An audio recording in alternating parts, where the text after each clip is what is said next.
तो नमस्कार दोस्तों। तो दोस्तों 22 तारीख आ चुकी है और सलार मूवी रिलीज हो चुकी है और मैंने पर्सनली मूवी देखी है। तो जानते हैं कि मूवी वर्थ वॉचिंग है कि नहीं, और ये डंकी वर्सेस सलार की क्लैश में आखिर जीता कौन। तो चलिए शुरू करते हैं।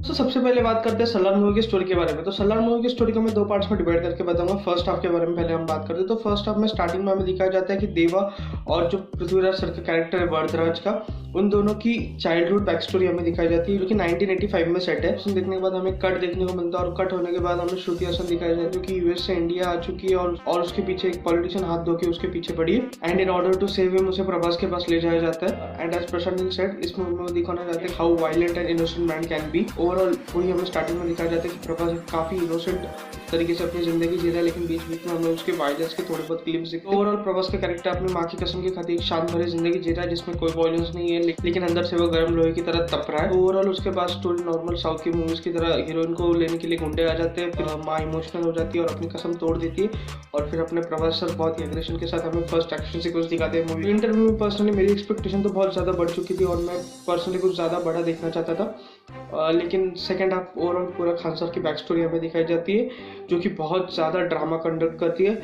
उसमें एक्शन सीक्वेंस दो है जिसको दूसरे को तो मैं काउंट भी नहीं करना चाहूँगा। जो एक एक्शन सीक्वेंस है वो दुर्गा टाइप वो फाइट करता है, and action sequence literally class action sequence, उसको बहुत ही अच्छे से कोरियोग्राफ किया गया है। और ओवरऑल मूवी का सेकंड हाफ 1 घंटा 40 मिनट का होने की वजह से वो कम्प्लीटली एक अलग ही फिल्म लगती है। और अगर अभी मैं बात करूँ मूवी के डायरेक्शन की, तो प्रशांत नील सर ने पर्सनली, अगर मैं उनके मिस्टेक्स के बारे में बात करूँ तो KGF 2 में हमने एक सीन देखा था, एक कार चेस थी जिसमें हमें ब्लिंक कर करके विजुअल्स दिखाए जाते हैं। तो ओवरऑल वो चीज़ वहाँ पे ऑसम लगती है, लेकिन इस बार उन्होंने इस चीज़ को बहुत ज़्यादा एक्सैजरेट कर दिया है। हर फाइट में ब्लिंक सीन्स आ रहे हैं, हर चीज़ में ब्लिंक सीन्स डाले, मतलब अंधे तरीके से वो ब्लिंक शॉट्स डाले।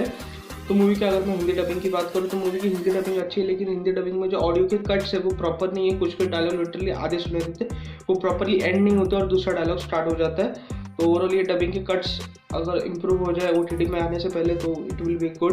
और उसके बाद मैं प्रशांत नील के पॉजिटिव पॉइंट के बारे में बोलूँ तो मूवी की कलर ग्रेडिंग अच्छी है, सिनेमेटोग्राफी अच्छी है, और उसी के साथ साथ मुझे पर्सनली एक चीज़ क्या पसंद है कि Prashanth Neel was constant to his statement. उसने बोला था कि मैं इस मूवी में कंप्लीट ड्रामा दिखाना चाहता हूँ, उसने इस मूवी में ड्रामा दिखाया। And this movie contains 70% of drama and 30% of action, ऐसा आप कह सकते हो।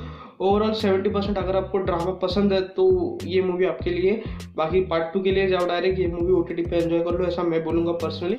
और अगर मैं बात करूँ मूवी के एक्टर्स के बारे में, तो एक्टर्स के बारे में सबसे पहले मैं पृथ्वीराज सर के बारे में बोलना चाहूँगा कि उन्होंने अपना कैरेक्टर लिटरली बहुत ही अच्छे से निभाया। इंटरवल पॉइंट पे उनकी एंट्री होती है, लेकिन वो एंट्री उनकी फील होती है, उनकी परफॉर्मेंस उन्होंने बहुत ही अच्छी दी। सेकंड हाफ ओवरऑल प्रभास और पृथ्वीराज सर के कैरेक्टर के बीच में ही चलता है और खान साहब की बैक स्टोरी में चलता है। तो ओवरऑल पृथ्वीराज ने उस टाइम भी बहुत ही अच्छे से काम किया, उनका कैरेक्टर उन्होंने पर्सनली बहुत ही अच्छे से निभाया। जहाँ पे जो ज़रूरत थी उन्होंने वहाँ पे वो इनपुट बराबर तरीके से दिया है। और उसके बाद मैं अगर बात करूँ प्रभास सर की, तो प्रभास सर के मूवी में गिन के 4 या 5 डायलॉग्स होंगे, लेकिन ओवरऑल वो कैरेक्टर बहुत ही शांत है। और वो कैरेक्टर शांत क्यों है, उसका कुछ तो ट्रॉमा होगा जिसकी वजह से वो इतना शांत है।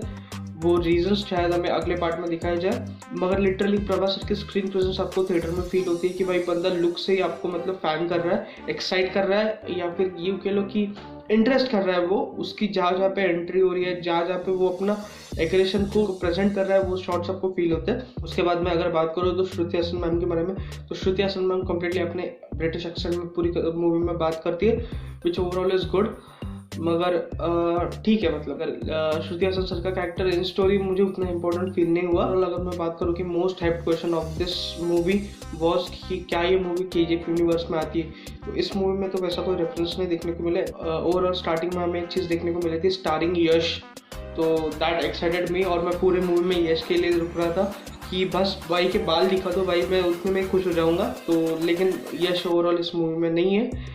मगर ओवरऑल इस मूवी की जो चाइल्डहुड वाली कहानी वो 1985 के अराउंड घूमती है। 1981 में रॉकी शायद मरा था, तो ओवरऑल अगर रॉकी बचा होगा तो 1985 में वो शायद इनसे कुछ कनेक्शन होगा या देवा से कुछ कनेक्शन होगा उसका, वो शायद हमें अगले पार्ट में देखने को मिले। ओवरऑल ये चीज़ उन्होंने अभी तो डिनाई की है, लेकिन अगली मूवी में शायद अगर प्रशांत नील का कुछ बड़ा प्लान हुआ तो अगली मूवी में शायद हमें रॉकी भाई देखने को मिले, ये कुछ ग्रैंड करने की कोशिश करे। और ये मूवी तो मुझे पर्सनली लगता है कि मूवी मुझे लगता है कि सेकंड पार्ट का ट्रेलर था कि भाई हमने इतना बिल्डअप कर दिया कि आप सेकंड पार्ट देखने को आओ, बस सेकंड पार्ट देखने को आओ, इसके लिए पूरा बिल्डअप किया गया। मुझे पर्सनली मूवी का एंड सेटिस्फाइंग नहीं लगा।